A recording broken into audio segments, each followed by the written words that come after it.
உயிர்த்தெழுந்த இயேசு கிறிஸ்துவின் வல்லமையுள்ள நாமத்தினாலே உங்களை வாழ்த்தி இந்த புதிய நாளிலும் தேவனுடைய ஜீவனுள்ள வார்த்தையின் மூலமாய் உங்களை சந்திப்பதிலே நான் கர்த்தருக்குள் மகிழ்ச்சி அடைகின்றேன்.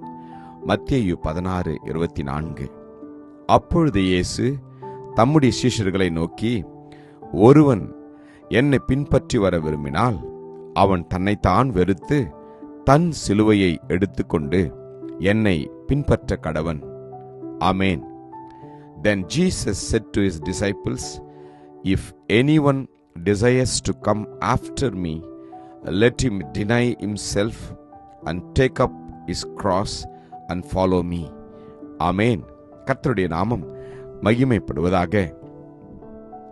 இந்த நாளிலே தேவன் நம்மை பார்த்து கேட்கிற காரியம், நீங்கள் விரும்பினால் இதை செய்யுங்கள் என்று. என்ன? இயேசுவை பின்பற்றி வர நாம் விரும்பினால் தேவனுடைய சிலுவையை எடுத்துக்கொண்டு பின்பற்ற வேண்டும். அப்படி என்றால் தேவன் அந்த சிலுவையை சுமந்ததற்கு காரணம் என்ன?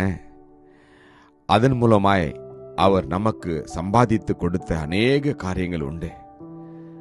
ஆம், சிலுவை சுமப்பது என்றால் நீங்களும் நானும் இயேசு விதமான பாடுகள் எல்லாவற்றையும் ஏற்றுக்கொண்டாரோ, துக்கங்களை ஏற்றுக்கொண்டாரோ, மற்றவர்களுக்காய் தன்னை அர்ப்பணித்தாரோ, அதே குணாதிசயங்களோடு கூட, அந்த உணர்வுகளோடு கூட, அந்த நம்பிக்கையோடு கூட நாம் தேவனுடைய சிலுவையை நாம் சுமக்க கடமைப்பட்டிருக்கின்றோம். இயேசு தம்முடைய சீஷர்களை நோக்கி, ஒருவன் என்னை பின்பற்றி விரும்பினால், நீங்களும் நானும் அவருடைய வார்த்தை பின்பற்ற விரும்பி நம்மை அர்ப்பணித்திருந்த அந்த நாள் முதல் கொண்டு அவர் வருகை பரியந்தமும் நாம் என்ன செய்ய வேண்டும்? நம்மை நாம் வெறுக்க வேண்டும். உலகத்தையும் உலகத்தில் உள்ளவைகளையும் நமக்குரிய எல்லாவற்றையும் வெறுத்து இயேசுவை பின்பற்ற வாழ்கிற பிள்ளைகளாய் நம்ம அர்ப்பணிக்க வேண்டும். நித்திய ஜீவனில் பிரவேசிக்க நாம் விரும்பினால் கற்பனைகளை நாம் கை கொள்ள வேண்டும். நீ என்னை நல்லவன் என்று சொல்வான், ஏன்? தேவன் ஒருவர் தவிர நல்லவன் ஒருவனும் இல்லையே. நீ ஜீவனில் பிரவேசிக்க விரும்பினால் கற்பனைகளை கைக்கொள் என்று இயேசு சொன்னார். கர்த்தருடைய கற்பனைகளை நாம் கைக்கொள்கின்ற போது நிச்சயமாய் நாம் நித்திய ஜீவனிலே பிரவேசிப்போம்.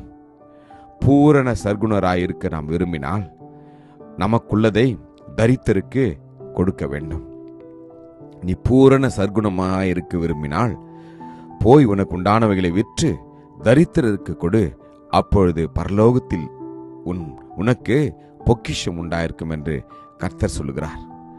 உங்களில் ஒருவன் பெரியவனாயிருக்க விரும்பினால் பணிவிடைக்காரனாக இருங்கள் என்று கர்த்தர் நம்மை பார்த்து சொல்லுகிறார். உங்களில் எவனாயிலும் பெரியவனாயிருக்க விரும்பினால் அவன் உங்களுக்கு பணிவிடைக்காரனாயிருக்க கடவன்.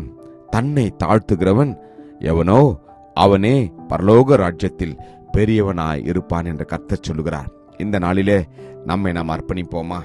கர்த்தர் நம்மை அவருடைய சிலுவை சுமக்கிற பிள்ளைகளாய் நம்மை அவர் பயன்படுத்தும்படியாய் அவரை போல பொறுமையோடு தாழ்மையோடு எல்லாரையும் மன்னித்து எல்லாருக்காகவும் அவர் பட்ட கஷ்டங்களைப் போல நீங்களும் நானும் ஒருவருடைய பாரங்களை ஒருவர் சுமந்து ஒருவருக்கொருவர் அன்பாய் வாழ்ந்து ஒருவருடைய குற்றங்களை ஒருவருக்கு மன்னித்து நாம் வாழ்வோம். கர்த்தர் அதில் பிரியமாயிருப்பார். கிருபையும் இரக்கம் நிறைந்த நல்ல தகப்பனே, இந்த நல்ல நாளுக்காக உமக்கு நன்றி அப்பா.